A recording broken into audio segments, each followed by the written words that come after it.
Picture the last thing you bought on sale. Not what it was, how it felt. That small, tight pull in your chest the second you saw the red number crossed out and the smaller one waiting beside it, patient, deliberate, like it had been placed there just for you. Now ask yourself something most people rarely do. Did you buy it because it was cheap or because it felt for one fleeting second like you were about to lose it? That distinction matters more than it sounds like it should. Because somewhere, in a room you will never enter, in a meeting you were never invited to, someone sat with a spreadsheet and calculated a precise number designed to make your rational mind go quiet, just long enough for your hand to move toward your wallet before your judgment caught up. And here's the part that should sit uncomfortably with you. Even now, even understanding how it works, you will probably fall for it again. Maybe this week, maybe by tonight. Because a discount wasn't really about the price at all. It was about you and the parts of your mind that don't get a vote. Start with a single number, small enough to ignore, powerful enough to move billions. Walk into almost any store and you'll notice something quietly strange. Prices rarely land on a clean, round figure. You will rarely see a tag that reads $50.00. Instead, you'll see $49.99, as if the extra penny were an afterthought. It isn't. That 1 cent is the entire difference on paper, and yet it has shaped how money moves through the global economy for over a century, one price tag at a time. Why does something so small carry so much weight? Because your brain doesn't read numbers the way you assume it does. It reads left to right, and it locks on to the first digit far harder than anything that follows. $49.99 lands instantly as 40-something. $50.00 lands as 50. The real gap is a single cent. In your mind, it can feel closer to $10. This is the left digit effect. Not a fringe theory, but one of the most consistently observed biases in behavioral pricing. And it's only the opening move. Because once you accept that your brain doesn't process prices with cold logic, that it processes them emotionally, instinctively, almost carelessly, a far stranger truth starts to surface. Nearly every price you've ever looked at was a decision someone else made about how your mind works. A discount doesn't just use that decision, it weaponizes it. So here's where the story bends in a direction you probably didn't expect. The obvious assumption is that a discount convinces you you're paying less. That's the surface story, the one printed on the tag. But underneath it, something else entirely is happening. A discount rarely lowers the price in your mind. More often, it inflates the original price into something almost sacred, a number you narrowly, luckily, escaped paying. When you see $200, now $89, your brain doesn't sit down and run the math like a calculator. It runs a near-miss simulation instead. Somewhere in your mind, that $200 becomes real, a fate you were seconds away from, a loss you managed just barely to dodge. This is anchoring. And the moment that number drops into your head, everything else in the transaction bends around it, quietly, without asking permission. Behavioral economists call what happens next reference dependence. You stop judging the actual worth of the item and start judging the distance between two numbers a stranger invented an hour before you walked through the door. The product itself didn't change. The stitching, the material, the function, none of it moved. Only the story around it changed shape.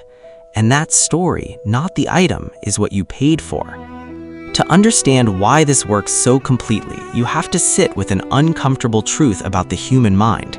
We are wired less to evaluate value and far more to evaluate change. This comes from a body of research called prospect theory, built on a simple, almost embarrassing finding. Losses tend to feel significantly more painful than equivalent gains feel good. Losing $20 stings more sharply than finding $20 delights. It's lopsided, it's not entirely rational, and it quietly governs a striking share of the purchases you'll make this year. A discount is engineered around that very imbalance. It doesn't frame the sale as something you're gaining. It frames the full price as something you're escaping, a loss narrowly avoided, not a purchase deliberately chosen. And avoiding a loss activates something older, faster, and far more urgent than the calm, analytical part of your brain that's supposed to be doing the math. Picture the last flash sale that caught your eye, a countdown timer, bleeding red digits, only 3 left in stock. None of that theater is really about the product. It's about triggering scarcity, an etched survival instinct into us long before markets, currency, or checkout carts existed. For most of human history, scarcity meant something brutally simple. Hesitate and you go without. Your brain still runs a version of that old code, even when the scarcity is a number on a server, quietly refreshed by a script that has rarely, if ever, told the truth. You're not calmly weighing whether you want something. You're being placed gently and invisibly inside a manufactured emergency, and the ancient part of your brain handling the decision genuinely struggles to tell a real one from a simulated one. That's not persuasion in any traditional sense. That's a hijack wearing the disguise of a bargain. But here's the part almost no one talks about, and it should linger longer than everything before it. A discount doesn't only change what you buy. Given enough time, it can start to reshape who you become as a shopper. When your brain tastes the small dopamine reward that comes from winning a deal, it can begin chasing that reward on its own, increasingly detached from whether you actually needed what you bought in the first place. It's part of why so many people who genuinely consider themselves careful with money still end up with closets full of things purchased on sale, justified by the savings, and quietly forgotten within a week. The item was rarely the true goal. The win was. This is how discount culture can slowly rewrite spending identity from the inside. People stop asking, "Do I need this?" and start asking, "Is this a good deal?" Two very different questions that can end in the same drained account. And retailers understand this pattern better than most shoppers understand themselves. It's part of why the steepest discounts aren't on the things you walked in planning to buy. They're placed directly in your path while you are looking for something else entirely.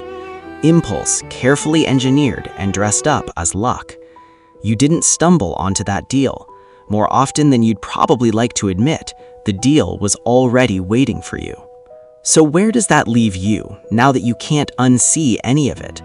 Not powerless, just finally awake to it. Because once you can see the mechanism clearly, the anchor, the manufactured scarcity, the left digit trick, the loss aversion frame, it becomes far harder for it to move you without your permission. What you can name, you can start to resist. The next time you feel that familiar tightness in your chest, the urgency, the fear of missing the window, pause for a single breath and ask yourself one question.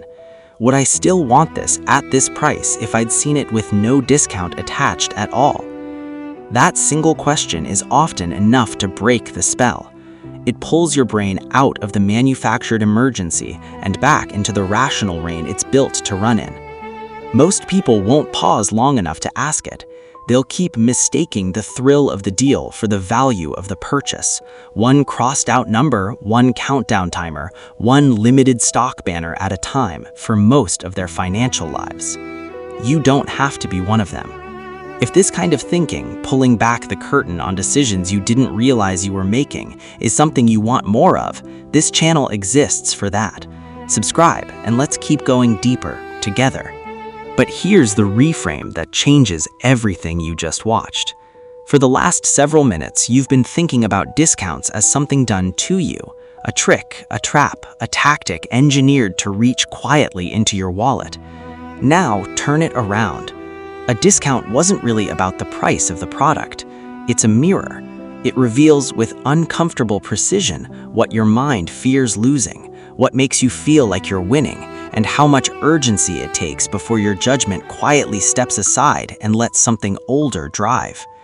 In other words, nearly every red tag you've ever fallen for wasn't only a marketing tactic, it was a diagnostic test, and the results have been sitting in your closet, your inbox, your bank statement the entire time, waiting for you to actually read them. The real discount wasn't on the product, it was on your self-awareness. And the moment you notice that, truly notice it. You stop being the customer the algorithm was built to predict. You become the one it can no longer see coming.